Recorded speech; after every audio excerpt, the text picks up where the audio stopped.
dopamine amplifies our ability to think into the future, to make additional plans that are unrelated to what you just did. And by completing even what seem like menial tasks, like making myself a cup of coffee, drinking it, cleaning up completely, drying the cup and putting it back in the cupboard, what happens is it completes a circuit.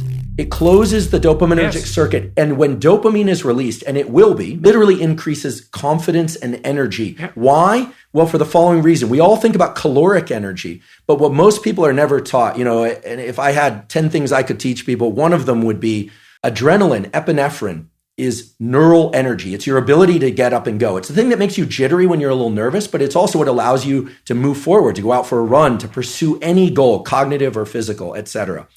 Epinephrine is literally manufactured from the molecule dopamine.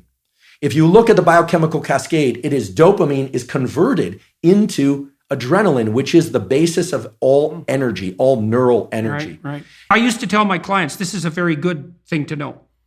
Find something that you could do that would make things better that you would do, especially if you're in a low energy state. It's like, oh my God, I don't have enough energy to make dinner. It's like, do you have enough energy to put a fork on the table? And sometimes people are so depressed that that's really all they can do. It's like, can you take a small step forward, no matter how small that is? Implement a micro routine, even something like washing a cup and putting it back in the shelf. And that's a good thing because you have a shelf and there's cups on it. You've already decided that's an appropriate way to live, is to have your coffee cups on a shelf. If you go ahead with cleaning out the cup and putting it on the shelf, then you've taken steps towards a valuable micro goal. You get a dopamine kick from that. That transforms itself into adrenaline and energizes you.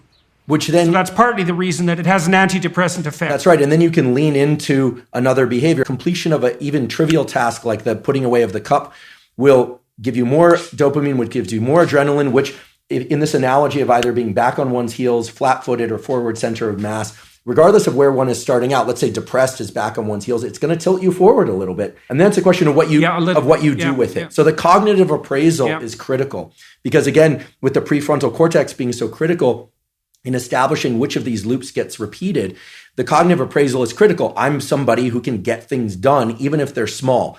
You might have the cognitive appraisal that doing something local, like cleaning up your room, is small, but it's not obvious at all that that's the case. It's not that trivial to put your immediate surroundings in order. And it can easily be the stepping stone to putting things in order on a broader scale. And so they're not as small as you might think. And you say, well, this is trivial, but I did it. It's like, no. If you're moving ahead, tilting yourself forward, that's not small. You just keep doing that, you're going to get out of this. And then God only knows what you're going to be able to do.